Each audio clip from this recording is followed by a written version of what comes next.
Hey, hey, hey, what's up, everybody? My name is Maher Abyad, and you're locked into another rockin' episode of the SERP Concierge Show. Say what?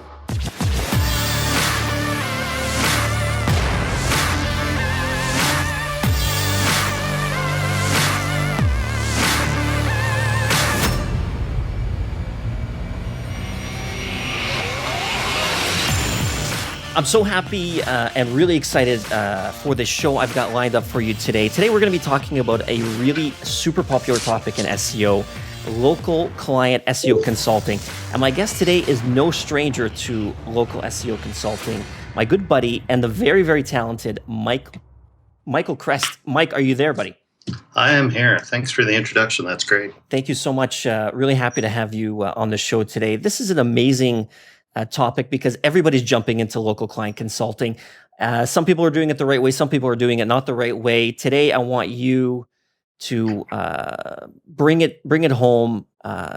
Deliver what you can, just to kind of show us what it is for the people that want to get into it, that have heard about it, want to get into it. What is it about? How do they get started? What does it look like? And then for the experts, obviously out there that have been doing it for a while, any tips and tricks that you've discovered through your time doing it to kind of help people even step it up to the next level. So before we get into that, though, let's actually find out who is Mike Chrest and find out why you are such an expert extraordinaire. So why don't we start off by you giving us a little bit of an intro, who you are, why you got into internet marketing, what was your kind of aha moment to get into SEO? Sure, yeah. So I kind of fell into SEO, not purposely seeking it out, of course, something that just kind of happened to me.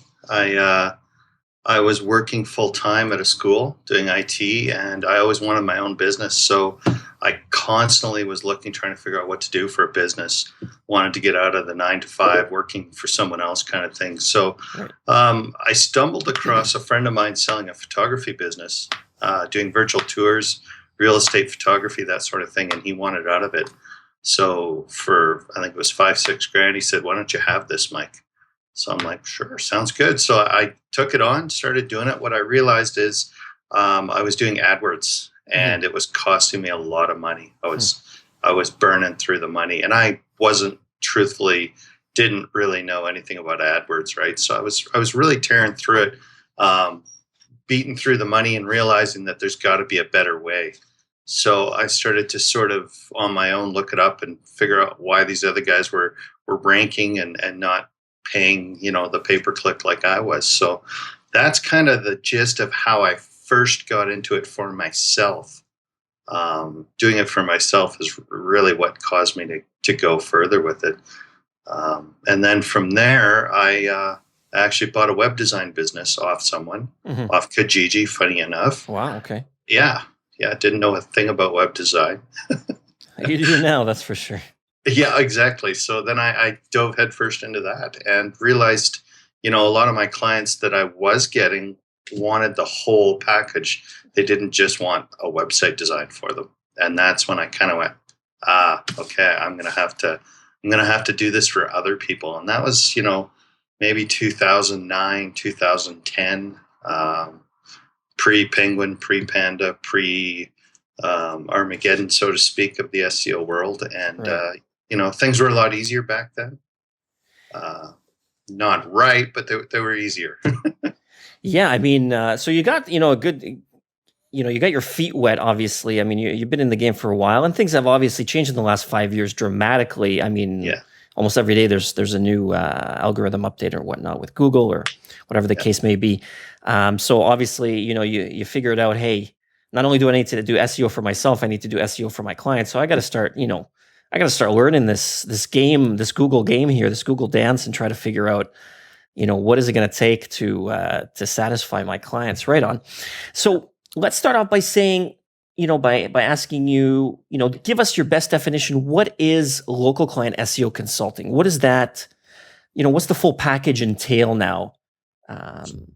Sure. So my definition of local client SEO would be basically taking any small business that has low to no visibility on Google, and helping them attain a higher ranking to get found. But not only that, but to drive business to their websites. So drive leads, drive business, get the phone ringing. That's the whole package. And it isn't just SEO per se, but it's, it can be paid marketing to helping them with Kijiji ads. I mean, it could be anything enough to drive leads and drive business to them. Often, a lot of it is basically the ranking of the site locally, getting it listed on the Map 7-pack or Map 3-pack or whatever's sort of there. Getting them ranked for as many long tail keywords as possible, as many keywords as possible, so that they are getting traffic to their website. And then on top of that, to look at that traffic and see what we can do to make it better. So how does that compare now with, what's the urgency or the importance of actually being on page one of Google? Like, what does that do for a business? Sure. Yeah. So I think people are realizing that everyone is looking locally. Google says 1 in 4 search results daily is a local search. Mm-hmm. So, and businesses are waking up to that finally. They're starting to realize that, in order to grow, in order to live, in order to, maintain what it is that we have, we can't live off referrals or word of mouth or there's no more phone book, right? We're not gonna be on the TV or whatever. That leaves Google on, and they're waking up to the fact that that's where they need to be now. So that's where the action is. And compared to, like you said, phone book and all these other mediums, like the older mediums like television, radio, and online directories and whatnot. I mean, how important compared, if a business owner is watching this, where do they spread their money, their marketing dollars? Where do they put it? Like, out of each of these sort of old school sort of marketing methods, and then obviously digital right now, how important should they put that money into that piece of the pie for Google advertising? Sure. Yeah. Well, my opinion is all of it, to be honest with Okay. you. But I mean, there's levels. Not all businesses need to spend all of the money of their advertising online, but a very large portion of them do. I mean, they're even 80 to 90-year-old people are Googling to figure out what they need, right? I mean, it isn't just one set group or one niche that's going online. It's everybody now. I mean, that's just the way it is. I wouldn't say turn off what you were doing before, but start migrating away from the old school methods, whether that's radio or television or print ads or whatever you're doing. Start moving some of that stuff away and towards Google and towards digital marketing. Yeah, of course. I mean, everybody knows Google's like the big, the big panda or bear on the block. I mean, there's just the domination is just incredible. For sure. What kind of businesses now can be helped? Does it have to be, Fortune 500 company? Can it be a small mom and pop operation? Like somebody that wanting to do local client consulting, who should they target? Like who's their, best type of customer that they can do the SEO for? Sure. Yeah. You know what? I think that all businesses can be helped. Not all of them make enough money off each lead to maybe come to certain people for help. So some of the smaller businesses may need to start learning themselves what to do, or they may need to find someone to help them that is affordable for them. Mm-hmm. But this is for everyone. Every small business should be doing this. They should be finding an expert to help them out, and they should be looking to see what they can do. Everybody sort of needs it. There are some businesses that I personally have turned away just because they don't reach a certain threshold of income. Mm-hmm. It's hard to help a plumber who's making $150 a call, right, and charge him $1,000 a month. To him, it just may not work out. But a dentist that's making $2 or $3 grand off a client, it makes sense for them to come to me. So it's not for everybody, me personally, to deliver that service, but there are other people that can help them. And there are other methods, like, even the paid advertising. Everybody can do it. They just got to sit down and learn a little bit even. Okay, fair enough. Cool. And obviously, you can't just sit there and expect people to know about you and come to you. You decide today, okay, I'm going to do local client SEO consulting. How do you go out and get these local clients? Like how did you do it in the past? How are you doing it now? Sure. I have to say, it would probably be really hard for someone to start fresh at this. I mean, there'd be a lot of work required to jump into this. The majority of my clients right now come to me based on Google search, just because I rank well locally. That's where I get the majority of my clients. But I also go out and I work hard to do things like Facebook ads that lead into a sales funnel and stuff like that. So there are ways of getting clients without being ranked number one for SEO or internet marketing or whatever. Even someone starting out right now, Kijiji is a great way to get your first set of clients. That's where I started with web design. I started on Kijiji, and I was absolutely crushing it in the early days on Kijiji, just pulling in leads from that. I mean, there's all kinds of things: Craigslist, Kijiji. Any of the sort of Facebook ads, you could start off right off the bat. I mean, any of those things, get yourself a good website, set it up, and start running some ads. Start pulling clients in that way. Show them that you know what and you're able to do stuff for them. Yeah, no, exactly. I mean, that's a good point. I mean, you wanna eventually get to the point where clients are coming to you, and that way you could focus on doing the SEO instead of having to be a marketing guy as well. Exactly. Elaborate more on like what we just talked about, ranking your own site, your own property for, like, say, a city SEO term. You know what I mean? Dallas SEO or whatever the case may be. How important is that in the whole scope of sort of promoting yourself or getting yourself known? Sure.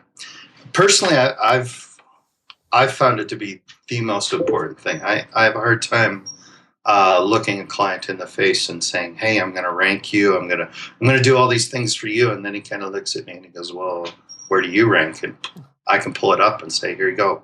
Look at all the different keywords that I'm ranking myself at." So that's one thing I've always pushed personally, is saying, I'm capable of doing this. I'm putting my money where my mouth is, so to speak, right? So I think it's really important. I think that if you're an SEO locally, you want to start off by trying to rank yourself in as many different keywords in your city as possible. And you know what? Start off with some easier ones if you're starting out. Start off with some lower competitive keywords and then start ramping up to the higher ones. But that, to me, is my showcase, is to be able to go to a client and say, "Look at all the agencies that I rank above, and I'm a one-man guy," right? I mean, Oh, for sure. I'm me, and they have a whole group of people working for them, and they're way below me. Some of them don't even rank at all, too, right? Yeah, no kidding. No, good for you, buddy. Yeah. That's amazing stuff. I mean, let's talk about now the different ways to rank. We've been talking about ranking and things like that, but like you mentioned not too long ago, you got the local map pack, the 7-pack as they call it, and the organic search results. Tell us more about what the difference between those two are, and why each one in itself is important, and then in conjunction ranking on both, even that page one domination. Sure. Yeah. Yeah. So as far as the two different types, there's what's called the Map 7-pack or Map 3-pack, and that's the listing locally of your business with your phone number, your address, your name. There's usually a map marker beside the map on Google. You've seen it quite often. And then, of course, the organic is anything below that's not paid for. So any of the rankings that actually list your website, show it up. Usually, quite often, not always, but frequently, the two of those are tied closely together. So your organic ranking is tied to your map ranking. Now, that doesn't mean that it's always like that, but quite often they are. So if you're not on page one, there's a good chance that you're not going to show up in that 7-pack. Right. So, I mean, those are important factors. You have to have proper citations, which is your mention of your business, your name, your address, your phone number, across multiple directories in order to get into that map 7. That's kind of one step. You have to have your Google My Business listing verified and optimized and set up. Sorry, what was the other part of the question there? Yeah, no, I mean, just in terms of the local map 7-pack and then the organic search, how they kind of relate to each other, how they, rank independently. Sure. So yeah, some of the less competitive keywords or searches I've found, you can rank quite well in the 7-pack without being organically ranked. Okay. But often Google has what's called the blended algorithm, where they're both tied together. So if you're not ranking in that organic, you're not going to be in the 7-pack. So getting ranked organically is very key to local as well as the 7-pack. And that's kind of just an add-on. I've never, ever separated the two as a service. I've just said, we're going to rank you. That includes map, 7-pack if they're there. And that includes the organic as well. I've done both as sort of a service. And so when I offer the local ranking service, I include 7-pack and the organic together. I find that they're not really something that you can actually separate apart, I guess. They are tied together because of Google's blended algorithm, which, for some searches is there and some it isn't. Yeah. The whole Google 7-pack is kind of flaky. Sometimes it's there, sometimes it's not, sometimes it's a 3-pack. I mean, it's all over the place too. So that's a hard one to nail down at certain times. Sometimes I'll go to show a client the 7-pack and it's not there. Or I'll go to show them the 7-pack and there's only 3 there. So, it fluctuates daily and hourly, it seems almost. Yeah, I mean, one good point out of all of this is actually mobile. It was something we haven't really actually talked about so far. Mobile is picking up, especially for local client consulting, mobile devices getting ranked high on a mobile, on Google on mobile is just night and day, because what's happening is, as with a lot of the map pack or the 3-pack, when you're on your iPhone or whatever, those 3 listings will usually show up, it might be organic and then, the map pack and then the organic again. So even being in the map pack, you're almost, jumping on top of a lot of the organic searches. Absolutely. Yeah. You know what I mean? And it's like, mobile's, outpacing desktop search. So mobile's huge for local clients as well. And they want to make sure, Absolutely. Something that came out, the recent mobile algorithm update, where obviously Google, warned a lot of businesses well in advance, and everybody was scrambling to make sure that their website was mobile friendly, mobile optimized, or responsive. And then they got that little tag at the bottom now on the mobile results that it says mobile friendly now. So absolutely. So and mobile, you know what? Yeah. You want to be in that top 3 of the 7-pack now. Mm-hmm. That's almost like prime real estate, because when you do get on the mobile phone, often it's truncated down to 3. So, and it's so varied. So being in that 3 gives you a much bigger guarantee. And obviously that space is getting tighter and tighter. More people want that top 3 map. You're constantly fighting for it. So that's a big battle too. Yeah, definitely. So now here's the $1 million question. You got a client. You worked hard to get this client. You sold them. You signed the contract. You go home. You sit in front of your computer and you're like, oh man, what do I do now? How do I actually rank them? So you got this client, or you got multiple clients. You got 1, 10, 100, whatever the case may be. How do you actually go about, walk us through what sort of, your action plan, short term, medium term, long term, to actually rank a client? What is it going to take here? Yeah. And of course, a very wide open question. There's so many variables, so many factors, even from one client to another as to what I'm doing, right? Sometimes I'll get a client that's had someone mucking around, I guess is the best way of putting it.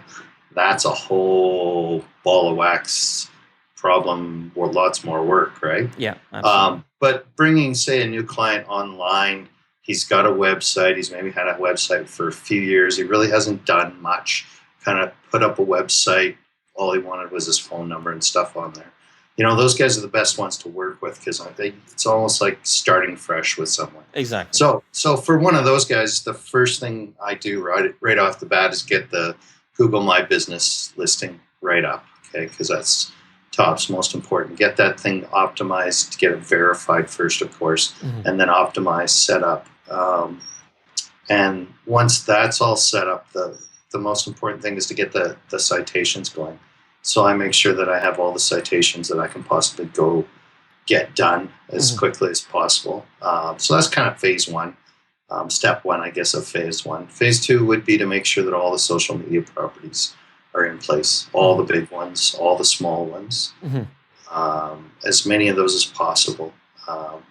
Those are super important, not just for the social media aspect, but also for the website itself and the credibility that Google will have in it, right? Doing the on-page to the website, making sure that it's ready to rank, the titles are there, the keywords are in there, there's enough content on the page that's intelligent, not duplicated, all those sort of things. Siloing the pages, so having proper sort of internal linking structure, I think, is also super key.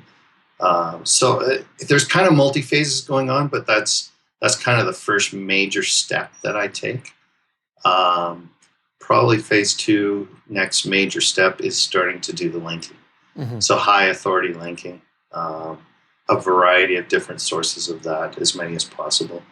PBNs, are the end thing, the thing. And, sometimes they're a bit of an overkill for a local client, but sometimes you need a few of them. So, that would be part of the link building structure. And some of those I have set aside specifically for local clients.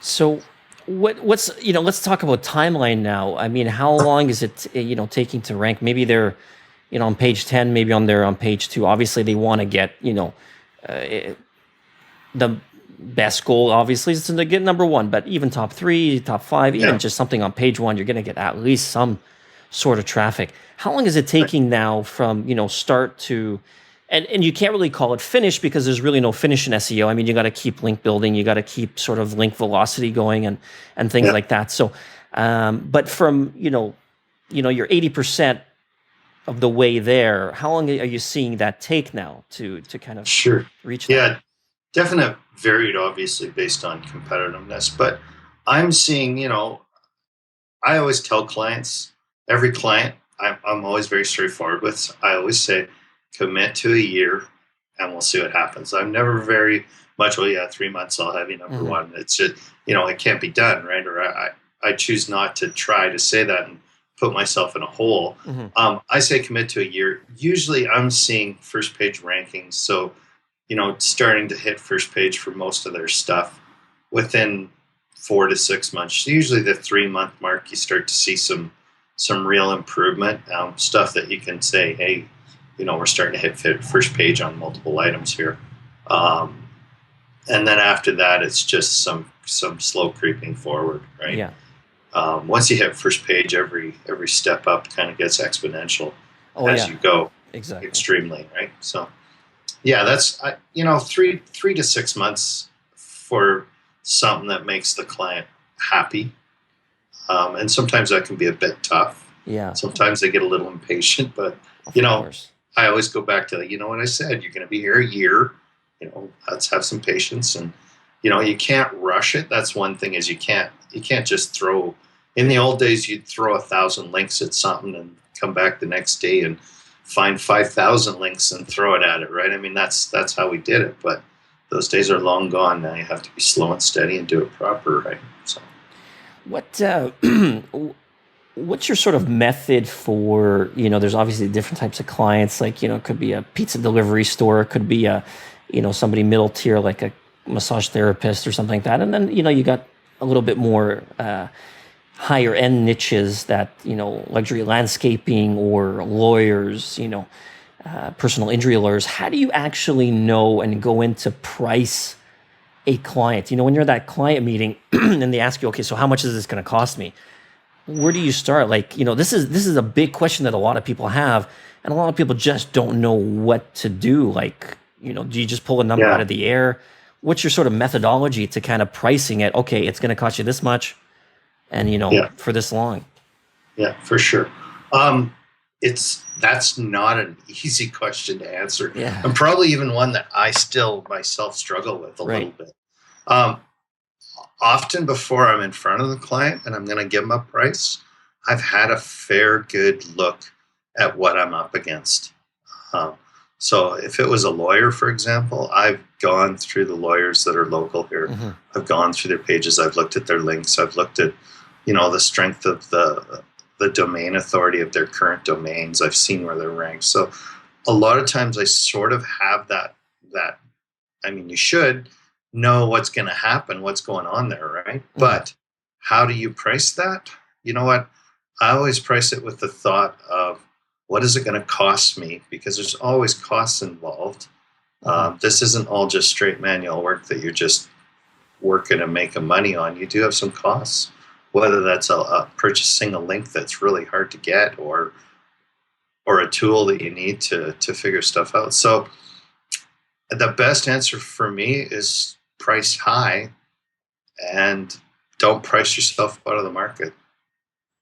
That's, and there isn't really a straight answer that I can give. You say, oh yeah, it's $1,500 for a lawyer, or, but don't be afraid to price yourself high if you're starting out, for sure.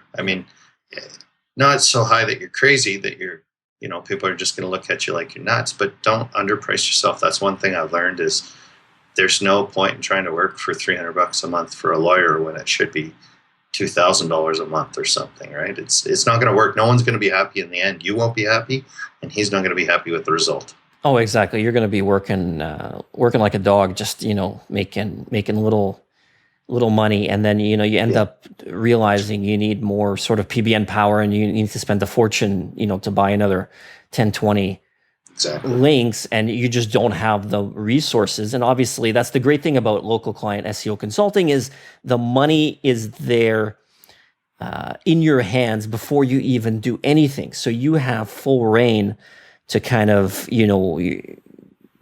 budget, these marketing dollars to allocate, where you're going to spend them. So, if a guy's starting out in a maybe a big city, competitive city, do they have to stay in that city? Like, for example, Dallas, for example, you know what I mean? Like, can I, if I'm starting out as an SEO, do I have to focus on getting clients in the city that I'm in, or can I do SEO to people in other cities and even other countries?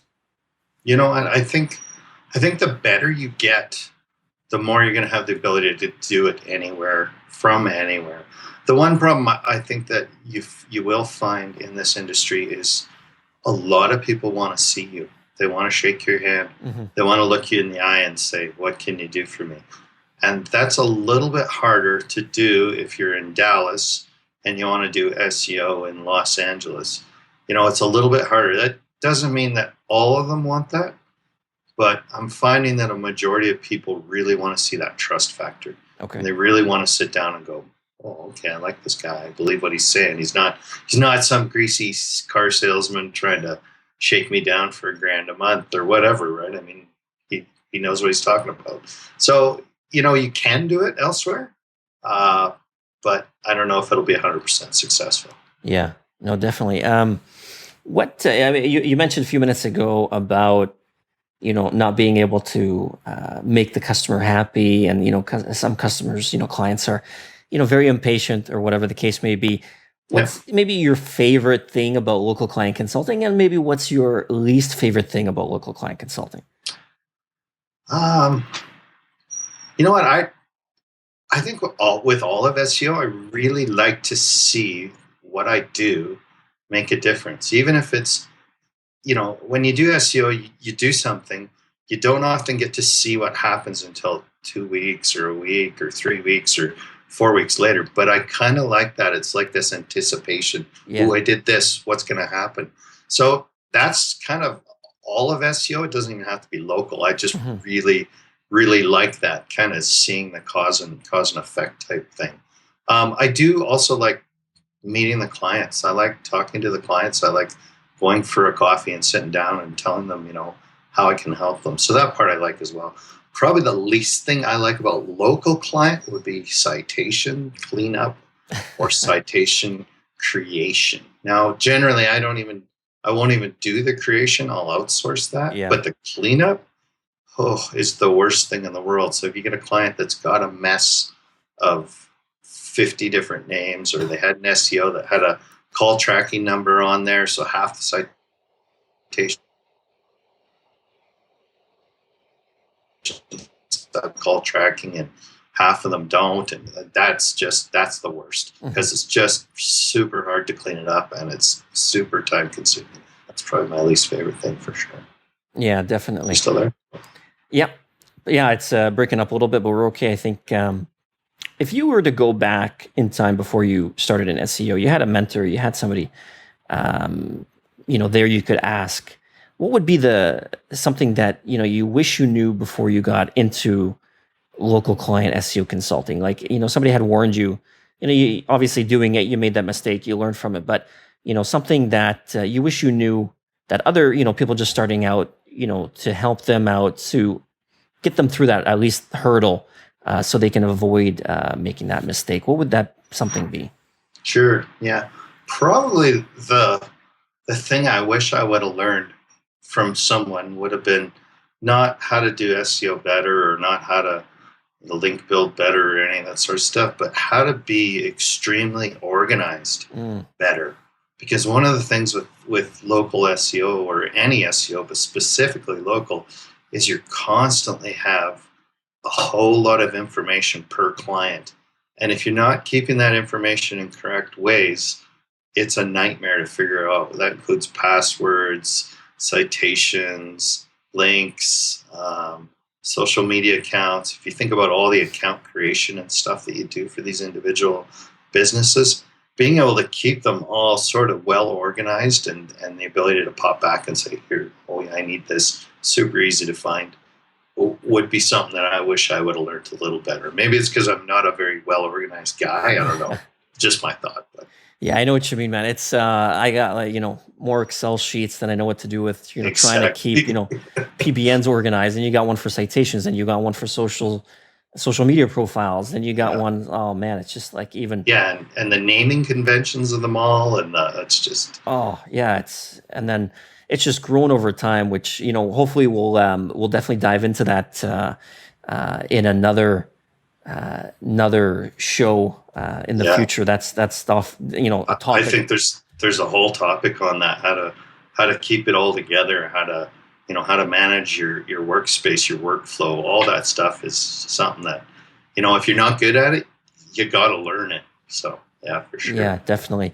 What are some mistakes that you're seeing other SEOs making that you go like, oh my goodness, I can't believe they just did that, or Yeah. people are still doing this. Like, what are you noticing other SEOs still making a same mistake over and over again, even in 2015 right now? Yeah. Well, the thing is, there's a lot of SEOs that know what they're doing now, but there's still a lot of the old school guys out there that are just like, they take a Facebook fan page and they name it 15 keywords as the name of the business. I Right. mean, stuff like that. Even some of the guys that are mixing call tracking into citations. Yeah. So the business has mixed phone numbers, and trying to spam the name of the business by adding all the keywords onto the citation name, like just simple stuff that those days are over. They're just,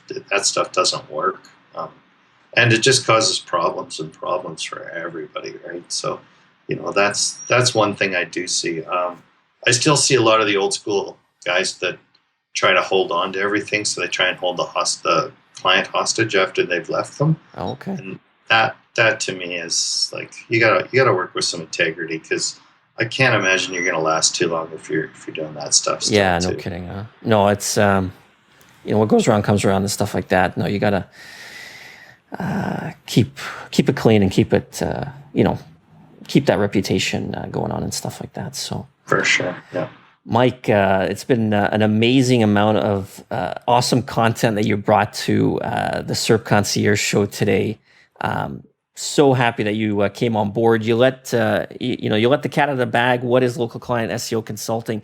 And you've pretty much shown that it's not that bad. You can get clients, you can rank the clients, and you can make some good money out of this. We know a lot of guys in the SEO industry making 5-6 figures a month out of it. So this is definitely game changing career. A lot, it's not something you go, in college or university. They don't teach you this stuff. I mean, this stuff you have to learn from, other SEOs, other communities, shows like this. But, it can change somebody's life, SEO consulting. And it's something that, like we said, you don't need a lot of money to get into, because once you get a client, you got that $2, $3, $4, $10,000 right there. And then you can start building up a team, outsourcers like we talked about and stuff like that. So For sure. hopefully Yeah. from this episode, a lot of people are just going to, people thinking of, trying to get out of that 9 to 5 or whatever and looking for a new career kind of change, to see that, it is possible. There are people doing it, and it's fun, and it's, financially rewarding. So For sure. appreciate all the information you've given us today, and hopefully we can definitely have you on an episode in the future. There's a million topics. So thank you again for coming on, and hope to see you again soon, buddy. All right. Sounds good. Thanks a lot. Thank you, my man. Take care. Take care. Hey, I hope you enjoyed this video, and if you did, please do share it. The pure value amazing content does not end there though. You can now watch more amazing episodes that are in the boxes beside me. And don't forget to subscribe to the channel right now for more amazing content as it comes out.